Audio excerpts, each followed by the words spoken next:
കേൾക്കുന്ന നിങ്ങൾക്ക് ഓരോരുത്തർക്കും എന്റെയും കോമ്പറ്റേറ്റീവ് ക്രാക്കറിന്റെയും വിഷുദിനാശംസകൾ. ഈ ഒരു വിഷുക്കാലത്ത് കോമ്പറ്റേറ്റീവ് ക്രാക്കറിന്റെ എല്ലാ കോഴ്സുകളും അപ് ടു 30% ഓഫറോടുകൂടി നിങ്ങൾക്ക് ലഭ്യമാക്കാവുന്നതാണ്. കൂടുതൽ വിവരങ്ങൾക്ക് താഴെ കാണുന്ന നമ്പറിൽ കോൺടാക്ട് ചെയ്യൂ. Welcome to competitive cracker. എൻ്റെ പേര് ഷൈജു. അപ്പോൾ ഞാൻ ഇന്ന് നിങ്ങളുടെ മുമ്പിൽ വന്നിരിക്കുന്നത്, നമുക്കറിയാം നമ്മുടെ 2025 CSEB ക്ലർക്ക് ക്യാഷ്യർ പരീക്ഷയുടെ രണ്ടാമത്തെ നോട്ടിഫിക്കേഷൻ നമ്മുടെ മുമ്പിൽ ലൈവായിട്ട് നിൽക്കുവാണ്. ഒരുപാട് പ്രതീക്ഷകളുമായിട്ടാണ് നമ്മൾ ഇത്തവണ വീണ്ടും രണ്ടാമതായിട്ട് പരീക്ഷ എഴുതാൻ പോകുന്നത്. ഇത്തവണത്തെ പരീക്ഷയോടുകൂടി നമുക്ക് നമ്മുടെ CSEB ക്ലർക്ക് ക്യാഷ്യർ പോസ്റ്റ് നമുക്ക് നേടിയെടുക്കണം. സോ കഴിഞ്ഞ തവണയൊക്കെ ചെറിയ മാർക്കിന് നഷ്ടപ്പെട്ടു പോയ ഒരുപാട് പേരുണ്ട്, അതേപോലെ ആദ്യമായിട്ട് പഠിക്കുന്ന ഒരുപാട് പേരുണ്ട്. സോ നിങ്ങൾക്ക് എല്ലാവർക്കും ഉപകാരപ്പെടുന്ന രീതിയിലാണ് നമ്മൾ ഇന്നത്തെ ക്ലാസ് ഇവിടെ അറേഞ്ച് ചെയ്തിരിക്കുന്നത്. അപ്പോൾ നമുക്ക് ഒരുപാട് മാറ്റങ്ങൾ വന്നുകൊണ്ടാണ് പുതിയ നോട്ടിഫിക്കേഷൻ നമ്മുടെ മുമ്പിൽ വന്നിരിക്കുന്നത്. അതിൽ പ്രധാനപ്പെട്ട മാറ്റം എന്ന് പറഞ്ഞു കഴിഞ്ഞാൽ ആ പരീക്ഷയുടെ മാർക്കിലാണ് മാറ്റം വന്നിരിക്കുന്നത്. സോ മാർക്കിൽ മാറ്റം വരുമ്പോൾ നമ്മുടെ പഠന നിലവാരം കൂടി ഓട്ടോമാറ്റിക്കായിട്ട് നമ്മൾ ചേഞ്ച് ആക്കേണ്ടതായിട്ടുണ്ട്. അതായത് നമ്മൾ നേരത്തെ, അതായത് ഈ ജനുവരി മാസത്തിലെ നമ്മൾ പരീക്ഷ എഴുതിയ സമയത്ത് അവിടെ 160 ചോദ്യങ്ങളാണ് നമ്മൾ ഫേസ് ചെയ്തത്. അതായത് ഓരോ ചോദ്യത്തിനും 1/2 മാർക്ക് വെച്ച് 80 മാർക്കിന്റെ ക്വസ്റ്റ്യൻസ് ആയിരുന്നു മൊത്തത്തിൽ ഉണ്ടായിരുന്നത്. പക്ഷേ അവിടെ നിന്നൊക്കെ മാറ്റം വന്നുകൊണ്ട് നമ്മുടെ ഇത്തവണത്തെ പരീക്ഷയുടെ സിലബസ് ഇങ്ങനെയാണ് വരുന്നത്. അതായത് നിങ്ങൾ ഈ വരുന്ന നമ്മുടെ ഈ ഒരു മെയ് അവസാനം അല്ലെങ്കിൽ ജൂൺ മാസത്തിന് തുടക്കമാണ് പരീക്ഷ നമ്മൾ പ്രതീക്ഷിക്കുന്നത്. സോ നമ്മൾ ആ ഒരു പരീക്ഷ എഴുതാൻ പോകുന്ന സമയത്ത് ഇത്തരത്തിലുള്ള ഒരു സിലബസ് ആയിരിക്കും നിങ്ങളുടെ മുമ്പിൽ വരുന്നത്. അതായത് നമ്മൾ പ്രതീക്ഷിച്ചതുപോലെ തന്നെയാണ് ഇംഗ്ലീഷിനും GKയ്ക്കും കണക്കിനും 10 മാർക്ക് വെച്ച്, ഇപ്പം 30 മാർക്ക്, ഓരോ ചോദ്യത്തിനും 1 മാർക്ക് വെച്ചാണ്. സോ അങ്ങനെ അവിടെ ഉള്ള 30 മാർക്കും ബാക്കിയുള്ള 70 മാർക്ക് നിങ്ങളുടെ കോർ ടോപ്പിക്ക്, അങ്ങനെ 70, 30, 100 മാർക്കിന്റെ പരീക്ഷയാണ് നിങ്ങൾ എഴുതാൻ പോകുന്ന ഇത്തവണത്തെ CSEB ക്ലർക്ക് ക്യാഷ്യർ പരീക്ഷ. സോ ആ 100 മാർക്കിനകത്തുനിന്ന് പരമാവധി മാർക്ക് സ്കോർ ചെയ്ത് കഴിഞ്ഞാൽ നമുക്ക് പരീക്ഷ ഇത്തവണത്തോടുകൂടി ക്രാക്ക് ചെയ്യുവാൻ സാധിക്കും. സോ ഇനി മറ്റൊരു പ്രധാനപ്പെട്ട പ്രത്യേകത എന്ന് പറഞ്ഞു കഴിഞ്ഞാൽ പരീക്ഷയുടെ ക്വസ്റ്റ്യൻസ് മലയാളത്തിലും കാണും, ഇംഗ്ലീഷിലും കാണും. മാത്രമല്ല ഓരോ ചോദ്യത്തിനും 1 മാർക്ക് വെച്ചാണ്. മാത്രമല്ല നെഗറ്റീവ് മാർക്ക് ഇല്ല എന്നുള്ള പ്രത്യേകത കൂടിയുണ്ട്. അപ്പോൾ CSEB ക്ലർക്ക് ക്യാഷ്യർ പരീക്ഷ നമ്മൾ സാധാരണ ഒരു PSC പരീക്ഷ എഴുതുന്ന അതേ പാറ്റേണിലേക്ക് വന്നിരിക്കുന്നു. ഒരേ ഒരു മാറ്റം എന്തെന്ന് ചോദിച്ചു കഴിഞ്ഞാൽ നെഗറ്റീവ് മാർക്ക് ഇല്ല. നിങ്ങൾക്ക് 100 ചോദ്യങ്ങളും അറ്റൻഡ് ചെയ്യാം. അത് 100ഉം ശരിയാണെങ്കിൽ അടിപൊളി, 100 മാർക്ക് സെറ്റ് എന്നർത്ഥം. 70 എണ്ണം ശരിയാണെന്നുണ്ടെങ്കിൽ രക്ഷപ്പെട്ടു, 70 മാർക്ക് കിട്ടി. 80 എണ്ണം ശരിയാണെങ്കിൽ 80 മാർക്ക് കിട്ടും എന്നുള്ളതാണ് യാഥാർത്ഥ്യത. അപ്പോൾ ഇനിയുള്ള ദിവസങ്ങൾ കൃത്യതയോടുകൂടി പഠിച്ച് മുമ്പോട്ട് പോകണമെന്നുണ്ടെങ്കിൽ ഇത്തവണത്തെ പരീക്ഷ നിങ്ങൾക്ക് നിസ്സാരമായിട്ട് ക്രാക്ക് ചെയ്യുവാൻ സാധിക്കും. അതായത് നിങ്ങളുടെ മുമ്പിൽ നല്ലൊരു സമയം ഇനിയും കിടപ്പുണ്ട്. അതായത് ഏപ്രിൽ മാസം മൊത്തം ഉണ്ട്, അതുപോലെ മെയ് മാസം ഉണ്ട്. ഏകദേശം നിങ്ങളുടെ മുമ്പിലെ 60 ദിവസത്തെ സമയമാണ് കിട്ടുന്നത്.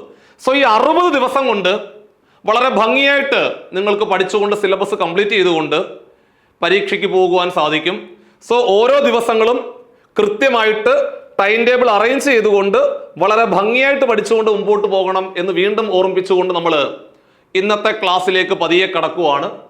സോ മാത്സിനകത്തുനിന്ന് 10 ചോദ്യങ്ങളാണ് പരീക്ഷയ്ക്കുള്ളത്. ഓരോ ചോദ്യത്തിനും 1 മാർക്ക് വെച്ചാണ് ഉള്ളത് എന്നുകൂടി ഓർമ്മപ്പെടുത്തുവാണ്. സോ നമ്മൾ ആദ്യമേ 1-2 കാര്യങ്ങൾ പറഞ്ഞേക്കാം. വരാൻ പോകുന്ന CSEB ക്ലർക്ക് ക്യാഷ്യർ പരീക്ഷയുടെ മാത്സിനകത്തു നിന്നുള്ള 10 ചോദ്യങ്ങൾ വരുന്നത്, മാത്സിനകത്തുനിന്ന് ഇത്രയും ടോപ്പിക്കുകളാണ് കൂടുതൽ പ്രാധാന്യം അർഹിക്കുന്ന ചാപ്റ്ററുകൾ. സാധാരണ ഒരു PSC പരീക്ഷയ്ക്ക് പോകുന്ന സമയത്ത് നമ്മൾ മാത്സിനകത്ത് കുറേ ചാപ്റ്ററുകൾ പഠിക്കാറുണ്ടെങ്കിൽ പോലും അതിൽ നിന്നും വിഭിന്നമായിട്ട് നമ്മുടെ CSEB പരീക്ഷകളിലെ മാത്സിനകത്തുനിന്ന് ഇത്രയും ടോപ്പിക്കുകളിൽ നിന്നുള്ള ചോദ്യങ്ങൾ മാത്രമാണ് പരീക്ഷയ്ക്ക് ചോദിക്കുന്നത് എന്ന് ഞാൻ ഓർമ്മപ്പെടുത്തുവാണ്. സോ അപ്പോൾ നിങ്ങൾ പഠിക്കുമ്പോൾ മുൻവർഷ ചോദ്യങ്ങളെ ആധാരപ്പെടുത്തിക്കൊണ്ട് ഇത്തരത്തിലുള്ള ഒരു ക്വസ്റ്റ്യൻ പേപ്പറാണ് നമ്മൾ പ്രതീക്ഷിക്കേണ്ടത് എന്നുകൂടി ഞാൻ ഈ ഒരു സാഹചര്യത്തിൽ ഓർമ്മപ്പെടുത്തുവാണ്. ഒരു ചാപ്റ്ററിനും വലിയ പ്രാധാന്യം കൊടുക്കേണ്ടതായിട്ടില്ല, കാരണം ആകെ 10 ചോദ്യങ്ങളേ ഉള്ളൂ എന്നുള്ള കാര്യം കൂടെ ഓർമ്മപ്പെടുത്തുവാണ്. സോ അപ്പോൾ നമ്മൾ പ്രതീക്ഷിക്കുന്നത് ഒരു ചാപ്റ്ററിൽ നിന്ന് 1 ചോദ്യമാണ് നമ്മൾ ക്വസ്റ്റ്യൻ പേപ്പറിനകത്ത് പ്രതീക്ഷിക്കുന്നത്. ചില ഇമ്പോർട്ടൻ്റ് ആയിട്ട് വരുന്ന ചാപ്റ്ററിൽ നിന്ന് 2 ചോദ്യങ്ങൾ വരെ പരീക്ഷയ്ക്ക് ചോദിക്കാനുള്ള സാധ്യത ഉണ്ട്. സോ അവിടെ ഈ ഒരു ഇത്രയും ടോപ്പിക്കുകളാണ് നമ്മൾ മാത്സിനകത്തുനിന്ന് പ്രതീക്ഷിക്കുന്നത്. ഇതിൻ്റെ ഡീറ്റെയിൽഡ് ആയിട്ടുള്ള വീഡിയോ നമ്മൾ ഇതിനു മുമ്പ് പോസ്റ്റ് ചെയ്തിട്ടുണ്ട്. അപ്പോൾ നിങ്ങൾക്ക് അത് കാണാൻ സാധിക്കും, കുഴപ്പമില്ല. സോ ഇനി റീസണിങ് പോർഷൻ അകത്തുനിന്ന് നമ്മൾ ഇത്രയും ടോപ്പിക്കുകളാണ് പ്രതീക്ഷിക്കുന്നത്. കണ്ടോ, ഇത്രയും ചാപ്റ്ററുകളാണ്, വളരെ പ്രധാനപ്പെട്ട ചാപ്റ്ററുകൾ. അതിനകത്ത് നമ്പർ സീരീസിൽ തുടങ്ങി ഡയറക്ഷൻ ഉണ്ട്, റാങ്കിങ് ഉണ്ട്, കോഡിങ് ഡീകോഡിങ്, എങ്ങോട്ട് വന്ന് കലണ്ടർ, ക്ലോക്ക്, ബ്ലഡ് റിലേഷൻ ഉണ്ട്, ഫിഗർ ബേസ്ഡ് ക്വസ്റ്റ്യൻസ് ഉണ്ട്, സിലോജിസം ഉണ്ട്, DI എന്ന് പറയുന്ന ടോപ്പിക് ഉൾപ്പെടെയുള്ള ഒരു ഭാഗമാണ് നമ്മൾ റീസണിങ്ങിനകത്തുനിന്ന് പ്രതീക്ഷിക്കുന്നത്. സോ നിങ്ങൾ പഠിക്കുമ്പോൾ തന്നെ നമ്മളൊരു 3-4 ക്വസ്റ്റ്യൻ പേപ്പർ എടുത്ത് മുമ്പിൽ വെച്ചുകൊണ്ട് വളരെ കൃത്യമായിട്ട് പ്ലാൻ ചെയ്തുകൊണ്ട് ഈ ഓരോ ടോപ്പിക്കിൽ നിന്നുള്ള പരമാവധി ചോദ്യങ്ങൾ കൃത്യമായിട്ട് പഠിച്ചുകൊണ്ട് മുമ്പോട്ട് പോകണമെന്ന് ഞാൻ വീണ്ടും ഓർമ്മപ്പെടുത്തുവാണ്. സോ അവിടെ പ്രത്യേകം ശ്രദ്ധിക്കേണ്ട ഒരു കാര്യം എന്ന് പറഞ്ഞു കഴിഞ്ഞാൽ, നമ്മൾ ഇന്നത്തെ ക്ലാസ്സിൽ പഠിക്കാൻ പോകുന്ന ചാപ്റ്റർ എന്ന് പറഞ്ഞു കഴിഞ്ഞാൽ കൗണ്ടിങ് ഓഫ് ഫിഗേഴ്സ് എന്ന് പറയുന്ന ടോപ്പിക്കാണ്. എല്ലാവരും നമ്മൾ വീഡിയോ അപ്ലോഡ് ചെയ്ത സമയത്ത് തന്നെ ഒരുപാട് പേര് റിക്വസ്റ്റ് ചെയ്തൊരു വീഡിയോ ആണ്, സാറേ ഈ കൗണ്ടിങ് ഓഫ് ഫിഗേഴ്സ് എന്ന് പറഞ്ഞൊരു ടോപ്പിക് ഉണ്ട്, വളരെയധികം ബുദ്ധിമുട്ടുള്ളൊരു ഭാഗമാണ്. സോ അതിനകത്തു നിന്നുള്ള ചോദ്യങ്ങൾ ക്ലാസ്സിൽ പരിചയപ്പെടുത്തണം എന്നാണ് പറഞ്ഞത്. അപ്പോൾ ഈ കൗണ്ടിങ് ഓഫ് ഫിഗേഴ്സ് എന്ന് പറയുന്ന ടോപ്പിക്കുമായിട്ട് ബന്ധപ്പെട്ടുകൊണ്ട് ഒരു 2 ചോദ്യങ്ങൾ വരെ നമ്മുടെ പരീക്ഷയ്ക്ക് നമ്മൾ പ്രതീക്ഷിക്കുന്നുണ്ട്. സാധാരണ ബാങ്ക് എക്സാമുകളിലൊക്കെ നമ്മൾ സ്ഥിരമായിട്ട് കാണുന്ന വളരെ പ്രധാനപ്പെട്ട റീസണിങ്ങിനകത്തെ ഒരു ടോപ്പിക്കാണ് കൗണ്ടിങ് ഓഫ് ഫിഗേഴ്സ് എന്ന് പറയുന്ന ടോപ്പിക്. അതായത് ഒരു കോംപ്ലിക്കേറ്റഡ് ആയിട്ടുള്ള ഒരു ഫിഗർ നിങ്ങളുടെ മുമ്പിലേക്ക് തരും. സോ ഒരു കോംപ്ലിക്കേറ്റഡ് ആയിട്ടുള്ള ഒരു ഫിഗർ തന്നിട്ട് അതിനകത്ത് എത്ര ട്രയാങ്കിൾ ഉണ്ട്, എത്ര റെക്റ്റാങ്കിൾ ഉണ്ട്, എത്ര സ്ക്വയർ ഉണ്ട്, ഇത്തരം ചോദ്യങ്ങളാണ് നമ്മൾ കൗണ്ടിങ് ഓഫ് ഫിഗേഴ്സ് എന്ന് പറയുന്ന ടോപ്പിക്കുമായിട്ട് ബന്ധപ്പെട്ടുകൊണ്ട് നമ്മൾ പ്രതീക്ഷിക്കുന്നത്. സോ നമ്മുടെ ഒന്നാമത്തെ ടൈപ്പ് നോക്കിക്കേടാ. ചോദ്യം, ഈ ഒരു ഫിഗറിനകത്ത് ഹൗ മെനി ട്രയാങ്കിൾസ്, ഇതാണ് ചോദ്യം. ഇതിനകത്ത് എത്ര ട്രയാങ്കിൾ ഉണ്ട് എന്നാണ് ചോദ്യം. സ്വാഭാവികമായിട്ടും നിങ്ങൾ ഇത് കാണുമ്പോൾ സിമ്പിളായിട്ട് ആൻസറിലേക്ക് എത്തുവാൻ സാധിക്കും, നിങ്ങൾ വിഷമിക്കൊന്നും വേണ്ട. സോ ഈ ഒരു ചോദ്യത്തിന്റെ പ്രത്യേകത എന്ന് പറഞ്ഞു കഴിഞ്ഞാല്, ഒരു വലിയ ത്രികോണത്തിനകത്ത് താഴോട്ട് വരകള് വരച്ചു വെച്ചിരിക്കുന്നു അല്ലേ. ഒരു വലിയ ത്രികോണം എടുത്തിട്ട് അതിന്റെ ഏറ്റവും മുകളിലത്തെ ബിന്ദുവിൽ നിന്നും പോയിന്റിൽ നിന്നും താഴോട്ട് കുറെ വരകൾ വരച്ചു വെച്ചേക്കുക. സോ അപ്പോൾ സ്വാഭാവികമായിട്ടും അതിനകത്ത് കുറെ ത്രികോണങ്ങൾ അല്ലെങ്കിൽ ട്രയാങ്കിൾസ് ഉണ്ടാവും. മൊത്തത്തില് എത്ര എണ്ണം ഉണ്ട് എന്നാണ് ചോദിച്ചിരിക്കുന്നത്. നിങ്ങൾ ചെയ്യേണ്ട പരിപാടി, ഒരു വലിയ ട്രയാങ്കിളിനകത്ത് താഴോട്ട് വരകൾ വന്നു കഴിഞ്ഞാൽ നിങ്ങൾ ചെയ്യേണ്ട പരിപാടി എന്ന് പറഞ്ഞു കഴിഞ്ഞാൽ ആ ബേസ് ലൈനിലെ തുടർച്ചയായിട്ട് നമ്പർ ഇട്ട് കൊടുക്കുക. മക്കളെ, ബേസ് ലൈനില് തുടർച്ചയായിട്ട് നമ്പർ ഇട്ട് കൊടുക്കണം. ഇതാണ്ട് നോക്കിക്കോണേ, 1, 2, 3, 4, കണ്ടോ, തുടർച്ചയായിട്ട് അങ്ങ് നമ്പർ ഇട്ട് കൊടുക്കുക. എന്നിട്ട് ഇതെല്ലാം കൂടെ അങ്ങ് കൂട്ടിയാൽ മതി. 4, 3 കൂടെ കൂട്ടി എത്ര? 7. 7ഉം 2ഉം 9 അല്ലേ, 9ഉം 1ഉം എത്ര? 10. അപ്പോൾ ഈ ഒരു ഫിഗറിനകത്ത് എത്ര ട്രയാങ്കിൾ ഉണ്ടെന്ന് ചോദിച്ചാൽ ഉത്തരം 10. ആൻസർ 10 എന്ന് വരും. കണ്ടോ, സിമ്പിൾ ആണ്. അപ്പോൾ ഒരു വലിയ ട്രയാങ്കിളിനകത്ത് താഴോട്ട് കുറെ വരകൾ വന്നിട്ട് മൊത്തത്തിൽ എത്ര ട്രയാങ്കിൾ ഉണ്ടെന്ന് ചോദിച്ചു കഴിഞ്ഞാല് ബേസ് ലൈന് നമ്പർ കൊടുക്കുക, എല്ലാം കൂടെ കൂട്ടി നോക്കുക എന്ന് വൃത്തിയായിട്ട് ഓർത്തിരിക്കണം. സോ അത്രയും കാര്യങ്ങളാണ് അവിടെ നിങ്ങൾ ഓർത്തിരിക്കേണ്ടത്. രണ്ടാമത്തെ ചോദ്യം. സോ ഇതാണ് അടുത്ത ക്വസ്റ്റ്യൻ. അതേ മോഡൽ ചോദ്യം തന്നെയാണ്. ഒരു ട്രയാങ്കിളിനകത്ത് കുറെ വരകൾ താഴോട്ട് വന്നിരിക്കുക. മൊത്തത്തില് എത്ര ട്രയാങ്കിൾ ഉണ്ടെന്ന് ചോദിച്ചാൽ ബേസ് ലൈന് നമ്പർ കൊടുക്കുക. മക്കളെ, 1, 2, 3, 4, 5. കണ്ടോ, ബേസ് ലൈന് നമ്പർ കൊടുത്തു, എല്ലാം കൂടെ കൂട്ടുക. 5, 4 കൂടെ കൂട്ടിയ 9, 9, 3, 12, 12, 2, 14, 14, 1, 15. ആൻസർ 15, 15, 15, 15. ആൻസർ 15. കണ്ടോ, ബേസ് ലൈന് നമ്പർ കൊടുക്കുക, എല്ലാം കൂടെ കൂട്ടിയെടുക്കുക എന്ന് മാത്രം ഓർത്തിരുന്നു. സോ അങ്ങനെയാണെങ്കിൽ ആ ടൈപ്പിലെ അവസാനത്തെ ക്വസ്റ്റ്യൻ ബോർഡിൽ വന്നിട്ടുണ്ട്. നിങ്ങൾ സ്വന്തമായിട്ടൊന്ന് പറഞ്ഞ ആൻസർ നോക്കട്ടെ. എന്ത് ചെയ്യണം? അതേ മോഡൽ ക്വസ്റ്റ്യൻ തന്നെയല്ലേ. ഒരു ട്രയാങ്കിളിനകത്ത് ഏറ്റവും മുകളിലത്തെ പോയിന്റിൽ നിന്ന് താഴോട്ട് കുറെ വരകൾ വരച്ചിരിക്കുന്ന ട്രയാങ്കിൾ ആണെന്ന് മനസ്സിലായി. എന്ത് ചെയ്യണം? ബേസ് ലൈന് നമ്പർ കൊടുക്കുക. നോക്കൂട്, 1, 2, 3, 4, 5, 6. 6ഉം 5ഉം കൂടെ കൂട്ടിയാൽ 11, 11, 4, 15, 15, 3, 18, 18, 2, 20, 20, 1, 21. ആൻസർ 21, 21 എന്ന് വരും ആൻസർ. കണ്ടോ, ഇതായിരുന്നു നമ്മുടെ ഒന്നാമത്തെ ടൈപ്പ്. അപ്പൊ ഒന്നാമത്തെ ടൈപ്പ് എല്ലാവർക്കും മനസ്സിലായല്ലോ. ഇനി രണ്ടാമത്തെ ടൈപ്പ് എന്ന് പറഞ്ഞു കഴിഞ്ഞാൽ അതിങ്ങനെ വരും. എന്താണ് പ്രത്യേകത? നമ്മൾ ഇപ്പൊ പഠിച്ചത് ഒരു ട്രയാങ്കിളിനകത്ത് താഴോട്ട് കുറെ വരകൾ വരുന്നതല്ലേ? ഇനിയെന്ന് പറഞ്ഞു കഴിഞ്ഞാല് ഒരു ട്രയാങ്കിളിനകത്ത് സൈഡിലേക്ക് കുറെ വരകൾ വന്നു കഴിഞ്ഞാല് മൊത്തത്തില് എത്ര ട്രയാങ്കിൾ ഉണ്ട് എന്നാണ് ചോദ്യം. ചെയ്യേണ്ട പരിപാടിയാണ് ഇത്രേ ഉള്ളൂ. എന്നാണ്ടേ എന്ത് ചെയ്യണമെന്ന് അറിയോ? നമ്പർ കൊടുക്കണം. എങ്ങനെ നമ്പർ കൊടുക്കണമെന്ന് അറിയോ? മുകളിലേക്ക് നമ്പർ കൊടുക്കണം. നിങ്ങൾ താഴെ നിന്നും മുകളിലേക്ക് നിങ്ങൾ നമ്പർ കൊടുക്കണം. ഇതാണ് നോക്കിക്കോണേ. 1, 2 ആ ലൈന് നമ്പർ കൊടുത്താൽ മതിയേ. ഏറ്റവും താഴത്തെ വരയിന്ന് മുകളിലോട്ട് നിങ്ങൾ കൃത്യമായിട്ട് തുടർച്ചയായിട്ട് നമ്പർ കൊടുക്കുക. 2, 3, 4. എടാ എവിടെയാണോ അവസാനിച്ചത്, ഏത് നമ്പറിലാണോ അവസാനിച്ച് നിൽക്കുന്നത് അതാണ് ആൻസർ. അപ്പൊ എവിടെ അവസാനിച്ചത്? എവിടെ? 4 അപ്പൊ നിങ്ങളുടെ ഉത്തരം എത്ര? 4. ആൻസർ 4. ഇത്ര ഉള്ള പരിപാടി. സിമ്പിൾ അല്ലേ? താഴേന്ന് മുകളിലേക്ക് നമ്പർ കൊടുക്കുക. എവിടെയാണോ അവസാനിക്കുന്നത് ആ നമ്പർ ആയിരിക്കും ഉത്തരം. അത്ര ഉള്ള പരിപാടി. സിമ്പിൾ പരിപാടി. കണ്ടോ? സോ അങ്ങനെയാണെങ്കിലേ ഇതാ പിടിച്ചോ അടുത്ത ക്വസ്റ്റ്യൻ. നോട്ടെ, ഒരേ മോഡൽ ക്വസ്റ്റ്യൻ തന്നെ. അതായത് നമ്മൾ ആദ്യം പഠിച്ചത് താഴോട്ട് വരകൾ വരുന്നത്, രണ്ടാമത് പഠിച്ചത് സൈഡിലേക്ക് വരകൾ വരുന്നത്. നോക്കിക്കോണേ. 1, 2, 3, 4, 5, 6. എവിടെയാണോ അവസാനിച്ചത് ആ നമ്പറാണ് ആൻസർ. എവിടെ അവസാനിച്ചത്? 6ലാണ് അവസാനിച്ചത്. ഉത്തരം 6 എന്ന് വരും ആൻസർ. കണ്ടോ? ഉത്തരം 6 ആണ്. വളരെ സിമ്പിൾ ആയിട്ട് പറയാൻ സാധിച്ചത്. കണ്ടോ? ഇത്രേ ഉള്ളൂ പരിപാടി. സോ അങ്ങനെയാണെങ്കിൽ ഇതാണ്ട് അടുത്ത ക്വസ്റ്റ്യൻ നോക്കിയേ. താഴേന്ന് മുകളിലേക്ക് നമ്പർ കൊടുക്കുക. എടാ 1, 2, 3, 4, 5, 6, 7, 8, 9. എവിടെയാണോ അവസാനിച്ചത് 9ലല്ലേ അവസാനിച്ചത്? അപ്പൊ നമ്മുടെ ആൻസർ എത്ര? 9, 9, 9, 9. ആൻസർ 9. സിമ്പിൾ ആയിട്ട് പറഞ്ഞ് അവസാനിപ്പിച്ചതുണ്ടോ? അങ്ങനെ നമ്മൾ ആദ്യത്തെ 2 മോഡൽ ചോദ്യങ്ങൾ വളരെ ഭംഗിയായിട്ട് പഠിച്ചു. അതായത് ട്രയാങ്കിളിനകത്ത് താഴോട്ട് വരകൾ വന്നാൽ എന്താണ് ചെയ്യേണ്ടതെന്ന് പഠിച്ചു. അതേപോലെ സൈഡിലോട്ട് വരകൾ വന്നാൽ എന്താണ് ചെയ്യേണ്ടതെന്ന് പഠിച്ചു. സോ ഇനി മൂന്നാമത്തെ ടൈപ്പ് എന്ന് പറഞ്ഞാൽ, എടാ താഴോട്ടും വരകളുണ്ട് സൈഡിലോട്ടും വരകളുണ്ട്. എന്ത് ചെയ്യും? എങ്ങനെ ചെയ്യും?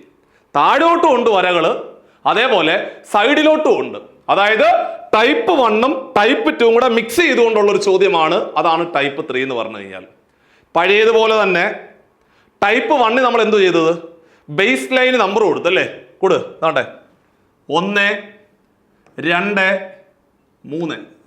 ഇവിടെ അതുപോലെ ആണ്ടേ 1, 2, 3. 1, 2, 3. 1, 2, 3.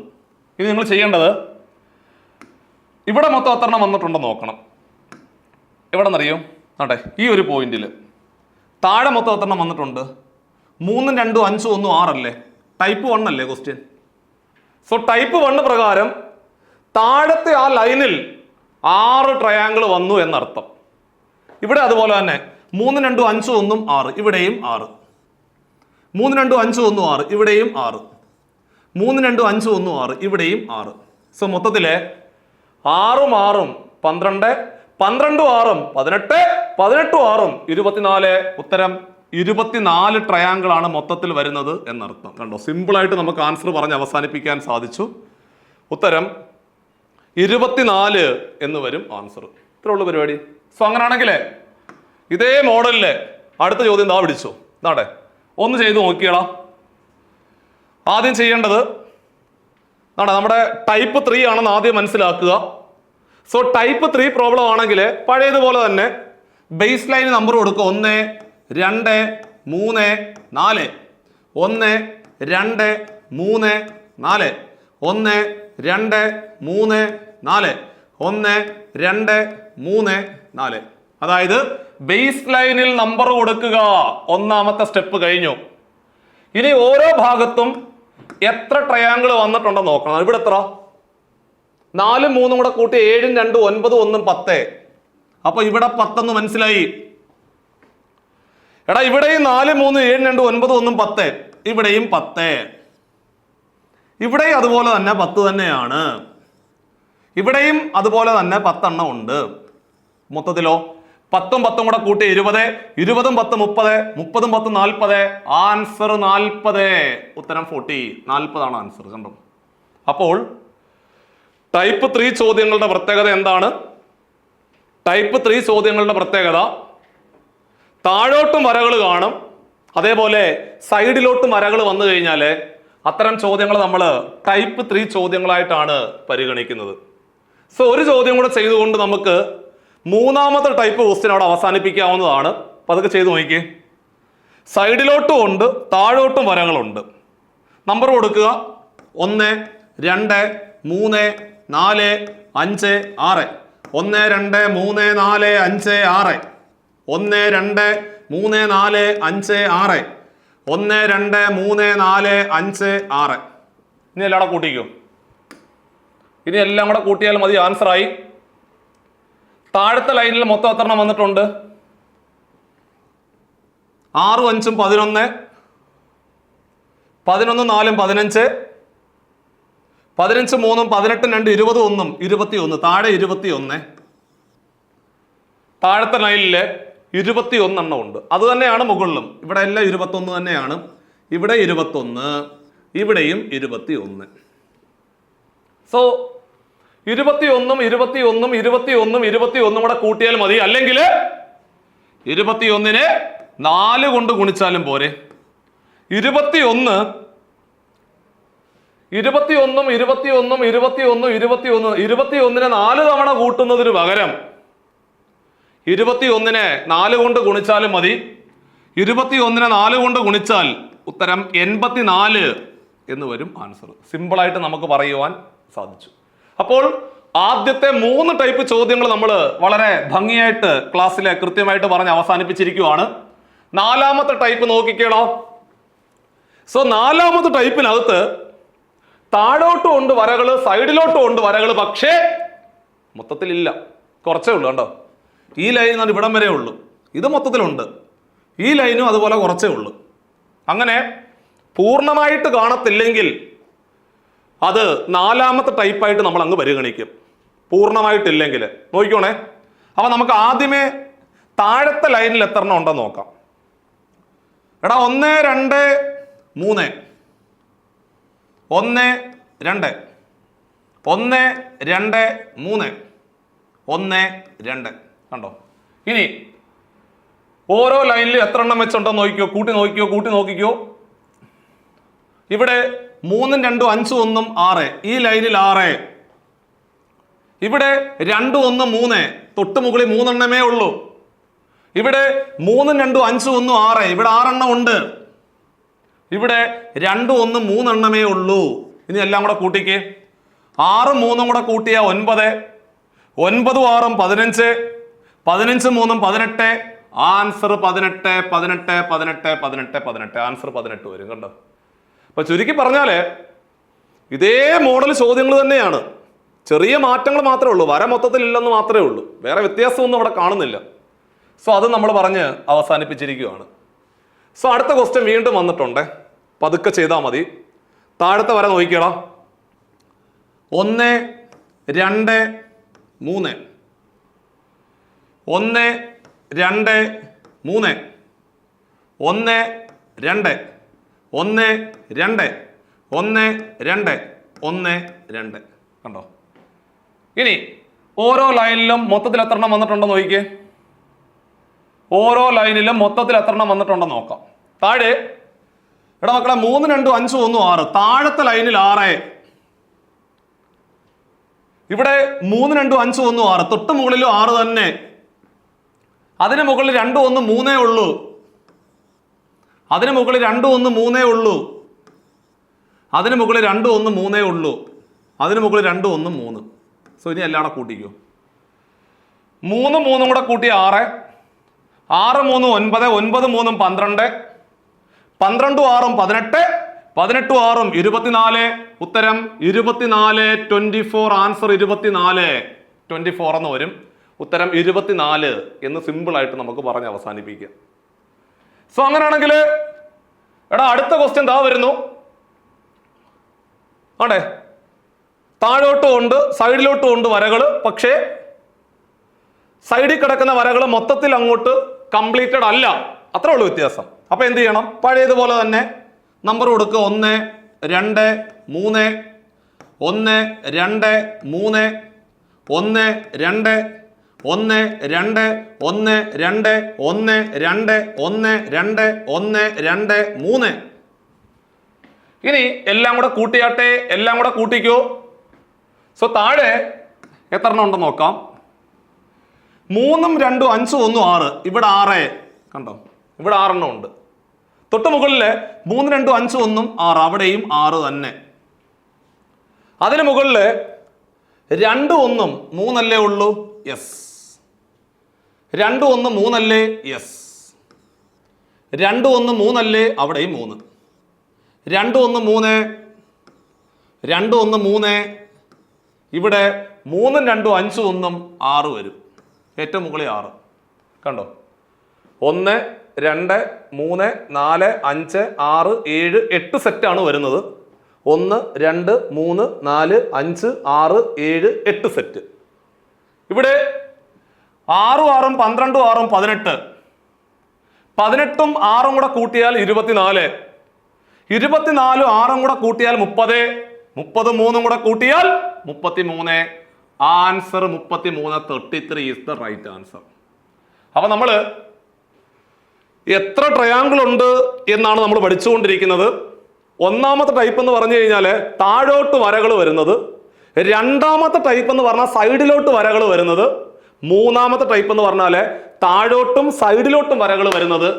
നാലാമത്തെ ടൈപ്പ് എന്ന് പറഞ്ഞു കഴിഞ്ഞാൽ താഴോട്ട് വരകളുണ്ട്, സൈഡിലോട്ടുള്ള വരകൾ മൊത്തത്തിലെ കംപ്ലീറ്റഡ് അല്ലാത്ത ചോദ്യങ്ങളാണ് നാലാമത്തെ ടൈപ്പായിട്ട് വരുന്നത്. സോ അങ്ങനെ ആദ്യത്തെ 4 ടൈപ്പ് ചോദ്യങ്ങൾ ഏറ്റവും ഭംഗിയായിട്ട് നമ്മൾ പറഞ്ഞ് അവസാനിപ്പിച്ചിരിക്കുകയാണ്. അടുത്തത് 5ാമത്തെ ടൈപ്പിലേക്ക് കടക്കുക. എടാ കുഞ്ഞുങ്ങളെ, ഇതിനകത്ത് എത്ര ട്രയാങ്കിൾ ഉണ്ട് എന്നാണ് ചോദ്യം. ഈ ഒരു ഫിഗറിനകത്ത് മൊത്തത്തിലെ എത്ര ട്രയാങ്കിൾ ഉണ്ടെന്നാണ് ചോദ്യം. നിങ്ങൾക്ക് വേണമെങ്കിൽ ഈ ചോദ്യങ്ങളുടെ പ്രത്യേകത എന്ന് പറയോ? ഈ ചോദ്യങ്ങളുടെ പ്രത്യേകത ഒരു ട്രയാങ്കിളിന്റെ ഓരോ സൈഡിന്റെ മിഡ് പോയിന്റ്സ് ജോയിൻ ചെയ്യുമ്പോൾ അതിനകത്ത് ട്രയാങ്കിൾ ഫോം ചെയ്യും.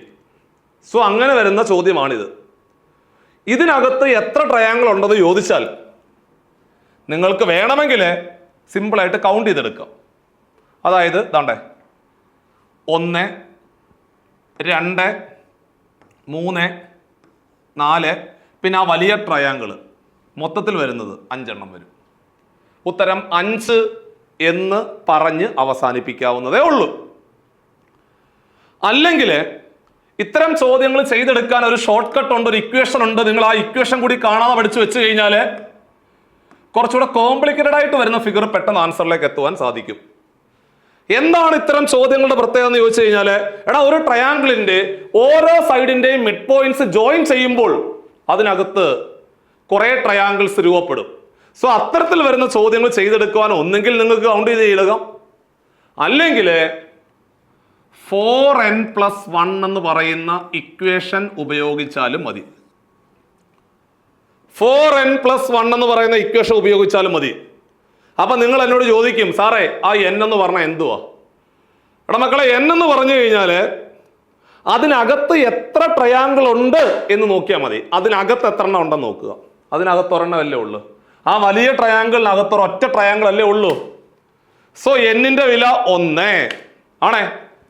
എടാ 4 × 1 4, 4 1 കൂടെ കൂട്ടി എത്ര? 5. അപ്പൊ ഉത്തരം എത്ര? 5 എന്ന് വരും. അങ്ങനെ വേണമെങ്കിലും ചിന്തിക്കാം. അപ്പോ ഇതിനകത്തൊരെണ്ണം കൂടെ വന്നാലോ? അപ്പൊ n-ന്റെ വില എത്രയായി? 2 എന്ന് വരും. സോ അങ്ങനെ ചെയ്ത് പോണം.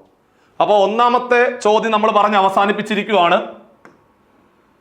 ഇതാ പിടിച്ചോ, രണ്ടാമത്തെ ക്വസ്റ്റ്യൻ. ചെറിയൊരു മാറ്റം. ആ സെയിം ഫിഗർ തന്നെയാണ്, അതിനകത്ത് വീണ്ടും ഒരെണ്ണം വന്നു. എന്ത് ചെയ്യും? നിങ്ങൾക്ക് വേണമെങ്കിൽ കൗണ്ട് ചെയ്യാം, അല്ലെങ്കിൽ ഞാൻ പറഞ്ഞതുപോലെ ഒരു ട്രയാങ്കിളിന്റെ ഓരോ സൈഡിന്റെ മിഡ് പോയിന്റ്സ് ജോയിൻ ചെയ്യുമ്പോൾ അകത്തൊരു ട്രയാങ്കിൾ വരും. അതിന്റെ മിഡ് പോയിന്റ്സ് ജോയിൻ ചെയ്താൽ വീണ്ടും അകത്തൊരു ട്രയാങ്കിൾ വരും. അതിന്റെ മിഡ് പോയിന്റ്സ് ജോയിൻ ചെയ്താൽ വീണ്ടും അകത്തൊരു ട്രയാങ്കിൾ വരും. അങ്ങനെ വരുന്ന ചോദ്യങ്ങൾ ചെയ്യാൻ എന്ത് ചെയ്യണം? എളുപ്പവഴിയുണ്ട്. പറഞ്ഞ ഇക്വേഷൻ ഓർത്തിരിക്കണം.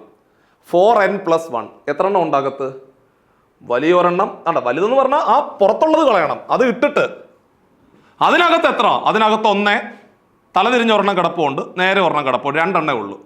4n+1 അടിച്ചു കഴിഞ്ഞാൽ ആൻസർ പെട്ടെന്ന് കിട്ടും. 4n+1. എന്നിന്റെ വില 2 ആണ്. എന്നിന്റെ വില 2 ആണ്. എന്നിന്റെ വില 2. കാരണം 2 എണ്ണം അല്ലേ, 2 ട്രയാങ്കിൾ അല്ലേ. എടാ മക്കളെ 4 × 2 എന്നിന്റെ വില 2 ആണ്. 4 × 2 8. 8ന്റെ കൂടെ 1 കൂട്ടി എത്ര? 8ന്റെ കൂടെ 1 കൂട്ടിയാൽ 9. ആൻസർ 9 9 9 9. ഇത്ര ഉള്ളു പരിപാടി. ഇങ്ങനെ വേണമെങ്കിൽ നിങ്ങൾക്ക് ഈ ചോദ്യം ചെയ്ത് അവസാനിപ്പിക്കാവുന്നതാണ്. അല്ലെങ്കിൽ നിങ്ങൾ എണ്ണി നോക്കണം. നാട്ടെ 1 2 3 4 5 6 7. കണ്ടോ, ഇത്രയും കൂടെ ആയപ്പോൾ 7 ആയി. ഇനി താണ്ടേ ഈ സാധനം 7ഉം 1ഉം 8. 8ഉം പിന്നെ നാണ്ടാ വലുത് 8 1ഉം 9. കണ്ടോ, ഇങ്ങനെയാണ് 9 എണ്ണം വരുന്നത്. സോ നിങ്ങൾക്ക് എല്ലാവർക്കും മനസ്സിലായി എന്ന് ഞാൻ വിശ്വസിക്കുന്നു. സോ അടുത്ത ലാസ്റ്റ് ക്വസ്റ്റ്യൻ ദാ പിടിച്ചു നോക്കിക്കേ. 3 എണ്ണം ഉണ്ട്, അകത്ത് 3 എണ്ണം ഉണ്ട്. അകത്ത് 3 എണ്ണം ഉണ്ടെങ്കിൽ ചെയ്യേണ്ട പരിപാടി ഇതുപോലെ തന്നെ ഇക്വേഷൻ സിമ്പിളായിട്ട് പറഞ്ഞ് അങ്ങോട്ട് ഇട്ട് കൊടുക്കണം. സിമ്പിളായിട്ട്, അതായത് 4n+1 4n+1 4n+1. n എന്ന് പറഞ്ഞാൽ നോക്ക്, ആ വലിയ ട്രയാങ്കിളിനകത്ത് എത്ര എണ്ണം ഉണ്ടെന്ന് നോക്കണം. താണ്ടാ 1 2 3 എണ്ണം ഉണ്ട്. എന്നിന്റെ വില എത്ര? എന്നിന്റെ വില 3. അപ്പോൾ 4 × 3 4ഉം 3ഉം കൂടെ ഗുണിച്ചാൽ 12. 4 × 3 12. 12ന്റെ കൂടെ 1 കൂട്ടിയാൽ 13. ആൻസർ 13. ഉത്തരം 13 എന്ന് വരും ആൻസർ. അപ്പൊ നമ്മുടെ കൗണ്ടിങ് ഓഫ് ഫിഗേഴ്സ് എന്ന് പറയുന്ന ടോപ്പിക്ക് ആദ്യ ഭാഗം നമ്മൾ ഇവിടെ അവസാനിപ്പിക്കുകയാണ്. മൊത്തത്തിൽ നമ്മൾ പഠിച്ചത് 5 ടൈപ്പ് ചോദ്യങ്ങളാണ് നമ്മൾ ക്ലാസ്സിൽ പഠിച്ചത്. ബാക്കി ഇനിയുണ്ട്. ഇതിന്റെ ബാക്കിയായിട്ട് നമ്മൾ അടുത്ത ഭാഗത്തിൽ ഉൾപ്പെടുത്തും. നിങ്ങളുടെ വിലയേറിയ സജഷൻസ് തീർച്ചയായിട്ടും കമൻ്റായിട്ട് താഴെ രേഖപ്പെടുത്തണം. സോ നിങ്ങളുടെ സജഷൻ അനുസരിച്ചാണ് നമ്മൾ കൗണ്ടിങ് ഓഫ് ഫിഗേഴ്സ് തുടങ്ങിയത്. ഇതൊരു സീരീസ് ആണ്. ഒരു 3-4 ക്ലാസ് കഴിയുമ്പോൾ മാത്രമേ ഈ ഒരു ഭാഗം അവസാനിക്കത്തുള്ളൂ. സോ ഒരു 3-4 ക്ലാസ് കഴിയുമ്പോൾ നിങ്ങൾക്ക് കൗണ്ടിങ് ഓഫ് ഫിഗേഴ്സ് എന്ന് പറയുന്ന ടോപ്പിക്കിനകത്ത് നിന്ന് വ്യക്തമായ ഒരു ക്ലിയർ ധാരണ ഉണ്ടാവും. പരീക്ഷയ്ക്ക് നല്ല രീതിയിൽ മാർക്ക് അടിക്കാൻ സാധിക്കും. ഇന്നത്തെ ക്ലാസ്സിലെ കൗണ്ടിങ് ഓഫ് ഫിഗേഴ്സ് എന്ന് പറയുന്ന ടോപ്പിക്കുമായിട്ട് ബന്ധപ്പെട്ടുകൊണ്ടുള്ള ആദ്യത്തെ 5 ടൈപ്പ് ചോദ്യങ്ങളാണ് നമ്മൾ ക്ലാസ്സിൽ വളരെ ഭംഗിയായിട്ട് പറഞ്ഞ് അവസാനിപ്പിച്ചിരിക്കുന്നത്. ബാക്കി ചോദ്യങ്ങൾ നമ്മൾ അടുത്ത ക്ലാസ്സിലത്തേക്കാണ് ഉൾപ്പെടുത്തുന്നത്. അപ്പോൾ നമ്മുടെ വരാൻ പോകുന്ന പരീക്ഷയ്ക്ക് ഇനി നിങ്ങളുടെ മുമ്പിൽ 60 ദിവസത്തിൽ താഴെ സമയമാണ് ആകെ ഉള്ളത്. സോ ഈ ഒരു ദിവസം, ഇത്രയും ദിവസം, ഒരു ചുരുങ്ങിയ ദിവസം മാത്രമാണ്. ഈ ഒരു ദിവസം എങ്ങനെ കൃത്യമായിട്ട് പ്രയോജനപ്പെടുത്തുന്നുണ്ടോ അതിന്റെ റിസൾട്ട് ആയിരിക്കും നിങ്ങൾ ഇത്തവണ എഴുതാൻ പോകുന്ന CSEB ക്ലർക്ക് കാഷ്യർ പരീക്ഷയിൽ റിഫ്ലക്ട് ചെയ്യാൻ പോകുന്നത്. അപ്പൊ ഇനിയുള്ള അടുത്ത ഒരു 55-60 ദിവസങ്ങൾ കൃത്യമായിട്ട് പ്ലാൻ ചെയ്തുകൊണ്ട് ഓരോ ദിവസവും പഠിക്കുന്ന കാര്യങ്ങളെല്ലാം കൃത്യമായിട്ട് അത് പരീക്ഷയ്ക്ക് ഉറപ്പായിട്ടും ചോദിക്കുമെന്നുള്ള ആ ഒരു ഭാഗങ്ങൾ മാത്രം കേന്ദ്രീകരിച്ച് പഠിക്കുകയാണെന്നുണ്ടെങ്കിൽ നമുക്ക് ഇത്തവണത്തെ കട്ട് ഓഫ് ക്ലിയർ ചെയ്തുകൊണ്ട് റാങ്ക് ലിസ്റ്റിന്റെ ആദ്യ ഭാഗത്തേക്ക് നമ്മുടെ പേരുകൾ എത്തിക്കാൻ സാധിക്കും. സോ അത്തരത്തിലെ ഏറ്റവും പ്രധാനപ്പെട്ട ഭാഗങ്ങൾ മാത്രം നിങ്ങളെ പഠിപ്പിക്കുന്ന രീതിയിൽ അടുത്ത ഒരു 55-60 ദിവസം കൊണ്ട് കൃത്യമായിട്ട് ഈ സിലബസിനകത്ത് കൊടുത്തിരിക്കുന്ന എല്ലാ പോർഷൻസും വളരെ ഭംഗിയായിട്ട് കംപ്ലീറ്റ് ചെയ്യുന്ന രീതിയിലും കഴിഞ്ഞു പോയ ഒരു 4-5 സെറ്റ് ക്വസ്റ്റ്യൻ പേപ്പർ പരിശോധിച്ചിട്ട് അതിനകത്ത് ഏറ്റവും പ്രധാനപ്പെട്ട റിപ്പീറ്റഡ് ആയിട്ട് പരീക്ഷയ്ക്ക് ചോദിക്കുന്ന എല്ലാ ഭാഗങ്ങളും ഉൾപ്പെടുത്തിക്കൊണ്ട് നമ്മൾ പുതിയൊരു CSEB ക്ലർക്ക് കാഷ്യർ പരീക്ഷയ്ക്ക് വേണ്ടി പുതിയൊരു ബാച്ച് ഉടനെ സ്റ്റാർട്ട് ചെയ്യുന്നുണ്ട്. സോ ഈ ഒരു ബാച്ചിന്റെ പ്രത്യേകത എന്ന് പറഞ്ഞു കഴിഞ്ഞാൽ ഡെയിലി ലൈവ് ക്ലാസ്സുകൾ കാണും, റെക്കോർഡഡ് ക്ലാസ്സുകൾ കാണും. സ്ഥിരമായിട്ട് നിങ്ങൾക്ക് പരീക്ഷകൾ ഇങ്ങനെ എഴുതാനുള്ള സാഹചര്യമുണ്ട്. സോ കൃത്യമായിട്ട് നിങ്ങൾക്ക് വിലയിരുത്തുവാനുള്ള ഒരു സാഹചര്യം ഉണ്ടാവും. അതുപോലെ ഒരു മെന്ററിന്റെ സപ്പോർട്ട് ഉണ്ടാവും. നിങ്ങൾക്ക് എപ്പോഴും എന്താണ് പഠിക്കേണ്ടത്, എങ്ങനെ പഠിക്കണം, ഒരു ദിവസം എങ്ങനെയാണ് കൃത്യമായിട്ട് അത് പ്രൊഡക്റ്റീവ് ഔട്ട്പുട്ട് ആക്കി എടുക്കുന്നത് എന്നുൾപ്പെടെയുള്ള എല്ലാ സഹായങ്ങളും ഉണ്ടാവും. അതേപോലെ PDF നോട്ടുകളും കിട്ടും. സോ ഈ ഒരു സാധ്യത കൂടി പരമാവധി പ്രയോജനപ്പെടുത്തിക്കൊണ്ട് നമ്മുടെ ബാച്ചിലേക്ക് അഡ്മിഷൻ എടുക്കാവുന്നതാണ്. ഈ സാധ്യതകളെല്ലാം പ്രയോജനപ്പെടുത്തിക്കൊണ്ട് നമ്മുടെ പുതിയ ബാച്ചിലേക്ക് നിങ്ങൾക്ക് അഡ്മിഷൻ എടുക്കുവാൻ ബോർഡ് നമ്പറിൽ കോൺടാക്ട് ചെയ്യാവുന്നതാണ്. അപ്പോൾ നമുക്ക് ഇന്നത്തെ ക്ലാസ് ഇവിടെ അവസാനിപ്പിക്കുമ്പോൾ നിങ്ങളുടെ വിലപ്പെട്ട സമയം ഈ ഒരു ക്ലാസ്സിൽ ഉപകാരപ്പെട്ടു എന്ന് വിശ്വസിച്ചുകൊണ്ട് നമ്മൾ അടുത്ത ഭാഗത്തേക്ക് വെയിറ്റ് ചെയ്യാം. സോ വീഡിയോ ആദ്യമായിട്ടാണ് കാണുന്നതെങ്കിൽ ചാനൽ സബ്സ്ക്രൈബ് ചെയ്യാൻ മറന്നു പോകരുത്. നിങ്ങളുടെ ഫ്രണ്ട്സിലേക്ക് ഇത് ചാനലിനെ എത്തിക്കുക. സോ മാക്സിമം സപ്പോർട്ട് ചെയ്യുക. അടുത്ത വീഡിയോയിൽ നമുക്ക് ഇതിന്റെ ബാക്കി ഭാഗമായിട്ട് കാണാം. ബൈ.